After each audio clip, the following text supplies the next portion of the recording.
जी।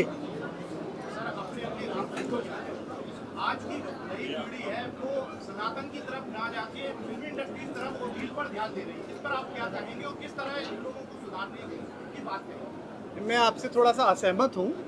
ये इस बात से सिद्ध होता है कि अगर देश की राजधानी में कोई भजन क्लबिंग होती है, कोई स्पिरिचुअल कार्यक्रम होता है या अपने अपने राम ही होता है, तो उसमें 70 से 80% युवा होते हैं।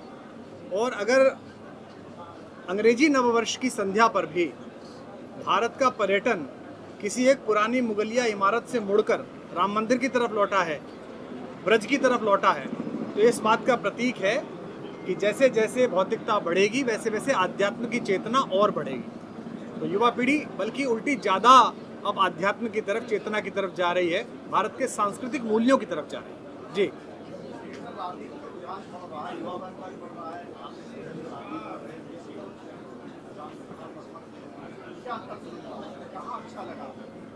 देखिए, राजनीति तो युग धर्म है। दुर्भाग्य से नायक शब्द जो है, नेता शब्द जो है, वो समाज के हर क्षेत्र में होता है, लेकिन 47 के बाद वो रूढ़ होके केवल राजनीति में आ गया।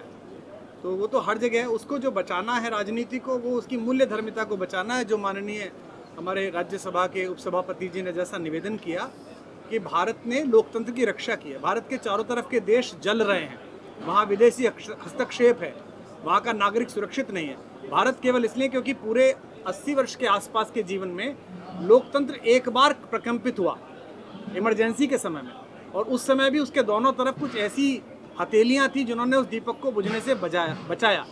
माननीय हमारे उपसभापति जी जिस गांव से आते हैं, सिताब दियारा से, वहीं से आवाज़ उठी, वहीं से लोग इकट्ठे हुए और सारी पॉलिटिकल अपने अलाइनमेंट्स छोड़ के इकट्ठे हुए।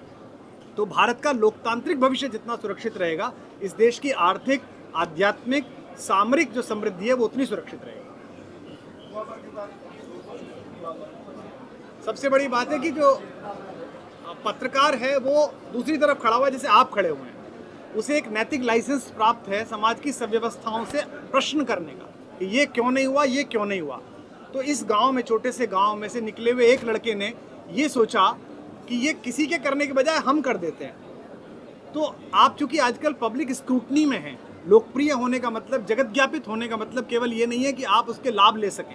जो एक समय था पहले कि गांव का प्रधान भी गांव की स्क्रूटनी से बाहर था, अब देश का प्रधान भी स्क्रूटनी से बाहर नहीं है। 2000 रुपये का मोबाइल लेके एक ट्विटर अकाउंट बना के आदमी ट्वीट करता है और कहता है कि इसका जवाब दीजिए। ऐसे समय में इस गांव के एक लड़के ने यहाँ से निकलकर देश के सबसे बड़े विश्वविद्यालय में पढ़कर अपनी एक अलग पहचान बनाई और आपके क्षेत्र का एक नवाचार स्थापित किया, बिना किसी बड़े चैनल को लाए, केवल सोशल मीडिया के माध्यम से वो घर घर की आवाज़ बना। तो उसने सोचा कि मैं ऐसा क्या कर सकता हूँ जो लौटाऊँ। इसे हमारे यहाँ शास्त्र में पितृ ऋण कहते हैं। हमारे यहाँ 3-4 प्रकार के ऋण हैं, उनमें ऋषि ऋण है, पितृ ऋण है। तो सौरभ ने जो काम किया है वो पितृ ऋण उतारने का काम किया, और हम जैसे असंख्य लोग जो जगत से ले रहे हैं वो हमारे लिए भी प्रेरणा का प्रश्न है। वो हमसे आयु में छोटा है। बुंदेलखंड को किसी एक नाम से नहीं बांट सकते आप, जिनका आप नाम ले रहे हैं वो ठीक है, लेकिन इसी बुंदेलखंड से नारी सशक्तिकरण की विश्व की सबसे बड़ी आवाज़ रानी झांसी भी यहीं से आई है। यहाँ रिश्तों को मृत्यु के बाद भी निभाने वाले हरदौल भी यहीं से आए हैं। वीरता के अप्रतिम प्रतिमान यहाँ छत्रसाल भी यहाँ से आए हैं। सुनते हैं बेतवा नदी का युद्ध याद अकबर को जब आ जाता था, सुनते हैं अकबर महलों में सोता सोता जग जाता था।